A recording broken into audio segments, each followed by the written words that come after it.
ప్రజా తిరుగుబాటు ప్రారంభమైంది. నేను ఈ మధ్యన చాలాసార్లు ప్రస్తావించా.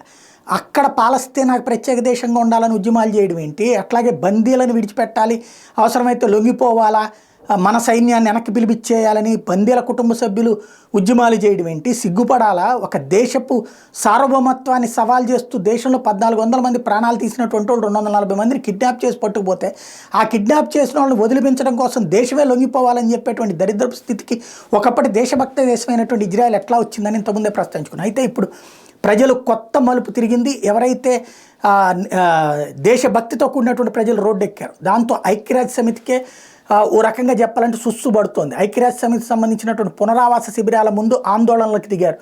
పాలస్తీనాకి ఆరోగ్య సదుపాయాల పేరుతో, ఆహార సదుపాయాల పేరుతో, పేదవాళ్ల పేరుతో పంపించడానికి వీల్లేదు, వాళ్ళు సంపాదించుకోరు, ప్రపంచమంతా ఇచ్చేటువంటి సాయంతో అనుభవిస్తూ వచ్చి మా పౌరులను చంపుతున్నారు, మా సైన్యాన్ని చంపుతున్నారు, మా దేశం మీదకి దాడులు చేస్తున్నారు, అట్లాంటి ఉన్మాదులకు ఎందుకు ఇవ్వాలి అంటూ ఐక్యరాజ్య సమితి శరణార్థి శిబిరాలకు సంబంధించినటువంటి నిర్వాహక కార్యాలయం ముందు ధర్నా చేయడం అన్నటువంటి సంచలనం సృష్టించింది.